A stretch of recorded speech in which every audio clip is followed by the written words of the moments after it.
Welcome in, everybody. Game time. Live at the finals. Post game has begun. Hey, that's Shaquille O'Neal. Hey, that's throwing in the towel. Chris Webber.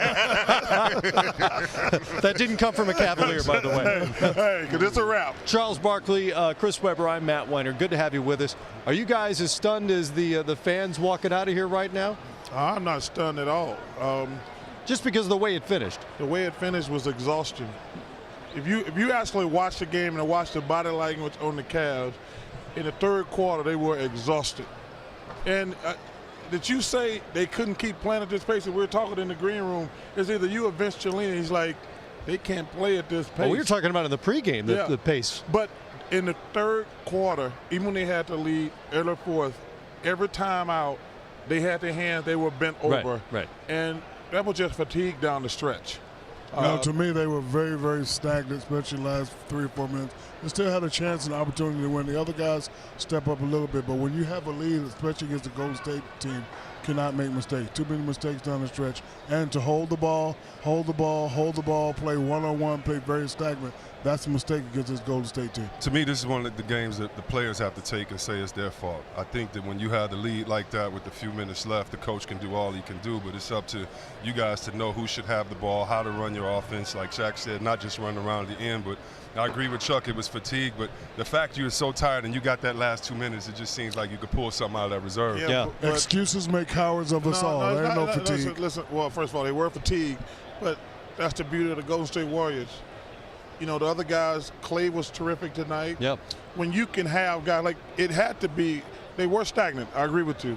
But that's the way they play a lot of They're times. They're an ISO team. They're an ISO team, but LeBron and Kyrie gave out a gas, and then Steph did his thing, then Clay did his thing, and they finished him off with Durant. Well, this goes back to the question of pace that we've been talking about, and we talked about in our pregame show, because Teron Lowe and the Cavaliers insist they want to play fast, they want to push the possessions higher. They were up with 2 minutes left. And they were higher, but you guys are telling me they ran out of gas. In fact, they ran out of gas, but that's the only way they can win, Matt, because that's the only way Corver's going to get going, J.R. Smith.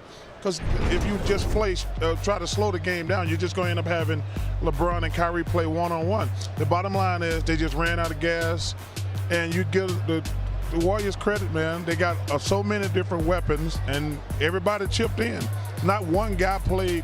They all played good, but like at different stretches, they had a guy step up.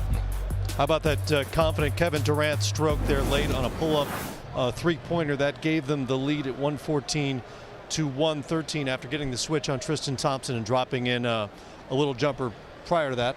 Box scores, gentlemen. Thank you, sir. 38 and 39 respectively for Kyrie Irving and LeBron James. Ultimately not enough. Durant has his third straight 30-point game. He finished with 31 on the night. Klay Thompson was brilliant, particularly in the first half. And there were times, it seemed to me, when, and you guys talked about the fatigue, where the Cavs were playing so hard to take a lead, to gain some momentum. You'd look up at the scoreboard and they're down a point or they're down 2 points, and you'd notice Kevin Durant or Steph Curry still on the bench. You know, when you have weapons such as Golden State, no lead is safe. You know, Chris just mentioned they were up by 2.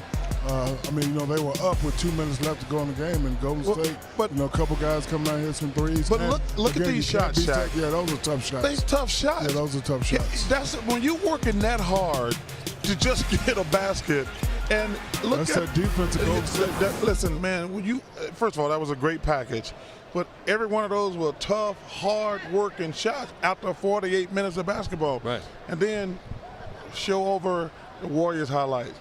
Clay for a 3, wide open. Kevin Durant come down for a 3. Wide open. And that's the advantage. These easy buckets. And when you're tired. That's because they moved that basketball. Yeah. And Chuck said that they would have 3. You said if all guys scored 30 points, they'd only had 90. They scored about 93 points tonight, something like that, and or 94 points. And when you look at it, they only got 11 from that bench. So when we talk fatigue, one team can go 12 deep, the other team can only go about 7 deep. So it's not necessarily how you play. I mean, it is how you play, but it's also who else you got coming off that bench that can give you minutes. And you look at the last quarter, they got beat 29 to 19. When a team that has Kyrie and LeBron only scored 19 points, you know something was wrong. And listen, the Warriors make you tired. Yeah, they make you tired. Yeah. But if you go back, and I say, I hate to be redundant, if you look at that packages, man, every one of those shots Kyrie Irving hit was contested. He had to dribble 5, 6, 7, 10 times. That takes its toll on you. And you have to figure something else too. They have to guard Steph Curry, and LeBron has to guard KD. Kevin Durant. That's a lot to ask of two guys. And by the way, Curry was the leading rebounder tonight. Hey, Shaq, I'm tired of that. I'm tired of that, Chuck. I'm just saying, it's a big fella. I'm a big fan of the game, don't get me wrong. And big fan, I love seeing him do it. But when you got a guard, 6'1", getting 13 rebounds. Now look at these slaves right now. More from Curry tonight, who had 38 on 29 shots and didn't knock down a three all night long. In fact, the Cavs were just 12 of 44. But you see some of the routes he has to take and how many defenders he has to overcome. They're not even playing Tristan Thompson. You know what, Tristan Thompson, it's been very frustrating and disappointing. But listen, the bottom line is they're just too good for the Cavaliers. The Durant factor to go with Steph and Clay. These guys are going to win. If they can keep everybody healthy, you know, they're going to win multiple championships. I mean, obviously this summer they got to make the deal on Steph and Kevin, give them $200 million. That's a lot of money for two guys. But, man, this team they're the best team. It's beautiful to watch.